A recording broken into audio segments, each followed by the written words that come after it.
అందరికీ నమస్తే. రాష్ట్రమంతా ఒకలాంటి సంతోష వాతావరణం, ఇంకొక పక్క బీఆర్ఎస్లో కొద్దిగా బాధాపూరిత వాతావరణం. ఎందుకంటే జూబ్లీహిల్స్ ఉప ఎన్నిక కాంగ్రెస్ గెలుపు. సరే, కాంగ్రెస్ గెలవడంలో ముఖ్య పాత్ర ఇక్కడ రేవంత్ రెడ్డి అని చెప్పేసి అందరూ అంటున్నారు. అయితే కాంగ్రెస్ గెలుపుకు ఏ విధంగా దోహదపడ్డదనే విషయాన్ని పక్కకు పెడితే, ఉప ఎన్నికల్లో బీఆర్ఎస్ గెలిచే అవకాశం ఎక్కువ ఉంటుంది. ఉప ఎన్నికలు అంటేనే బీఆర్ఎస్ సీట్ అని చెప్పేసి అందరూ అనుకుంటారు. కానీ బీఆర్ఎస్ ఈ మధ్య కాలంలో వరుసగా జరిగిన 2 ఉప ఎన్నికల్లో అటు కంటోన్మెంట్లో బీఆర్ఎస్ ఉన్న సీటును కోల్పోయింది. ఎట్ ద సేమ్ టైం ఇప్పుడు జూబ్లీహిల్స్లో కూడా ఉన్న సీటును కోల్పోయింది. ఇదంతా కాంగ్రెస్ శిబిరాలలో చాలా గెలుపుకు దోహదపడుతుంటే చాలామంది కాంగ్రెస్ నాయకులు బాధపడుతున్నారట. ఎందుకు?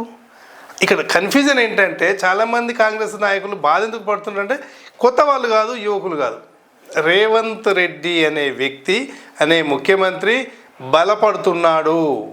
ఇంకా చాలా కష్టమవుతుంది. నిన్న మొన్నటి వరకు జూబ్లీహిల్స్ ఓడిపోతే రేవంత్ రెడ్డిని పీకి పక్కన పడేస్తారు, పక్కన పడేపిద్దాము, లేకపోతే పక్కన పడేయాలి, లేదా తీసేస్తున్నారు అని ప్రచారం చేసిన ఈ నాయకులంతా ఇవాళ మధ్యాహ్నం నుంచి కుడితో పాటు ఎలకలాగా కొట్లాడుకుంటున్నారని చాలామంది అనుకుంటున్నారు రాష్ట్రం అంతా. ఏదైతే రేవంత్ రెడ్డి ముఖ్యమంత్రి అయిన దగ్గర నుంచి కూడా పెద్దవాళ్ళకు కూడా విలువిస్తలేడు, సీనియర్లకు కూడా విలువిస్తలేడు అని చెప్పేసి గింజక సచ్చిన వాళ్ళంతా ఇప్పుడు ఇంకా కష్టం అవుతుంది, ఇంకా వీడిని ఆపలేమరా బుజ్జి, వీడు మొగాడ్ర బుజ్జి అనే స్థాయికి వచ్చిర్రు అని చెప్పేసి అనుకుంటున్నారు. అయితే ఇదే క్రమంలో అక్కడ నేషనల్ లెవెల్కి వచ్చేసరికి పార్టీ బీహార్లో చాలా ఘోరంగా ఓడిపోయింది. కాంగ్రెస్ పార్టీ మీద వ్యతిరేకత కంటే ఇక్కడ రేవంత్ రెడ్డి వల్ల జూబ్లీహిల్స్ గెలిచింది అని కనుక అనుకుంటే, రాహుల్ గాంధీ, సోనియా గాంధీ వీళ్ళు ఇంకెక్కువ రేవంత్ రెడ్డినే నమ్మొచ్చు. రేవంత్ రెడ్డి చేతిలోనే తెలంగాణ పరిపాలన అంతా ఉంటుంది అనుకుంటే మాత్రం నిజంగా ఈ వాదనకు బలం చేకూరినట్టే, మనం చెప్పిన వాదనకు. ఎలా? ఎవరైతే రేవంత్ రెడ్డికి వ్యతిరేకంగా ఉన్నారో, ఎవరైతే రేవంత్ రెడ్డిని ఎలాగోలా పడేద్దాము అనే మహాసముద్రమైన కాంగ్రెస్ పార్టీలో కాళ్ళు అంటున్నారో వాళ్ళకి మాత్రం గొంతులో పచ్చి విలకాయ పడ్డట్టు చెప్పొచ్చు.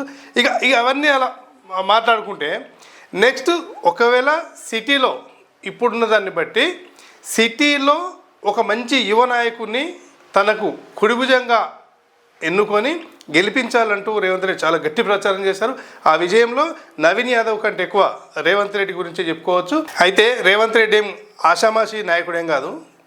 స్వతంత్రంగా జెడ్పీటీసీ గెలిచి, స్వతంత్రంగా ఎమ్మెల్సీ గెలిచి, అక్కడి నుంచి కాస్త కోస్త ప్రచారాల వల్ల, ఢిల్లీ లెవెల్లో ఉన్న పరిచయాల వల్ల ముఖ్యమంత్రి అయ్యిండు.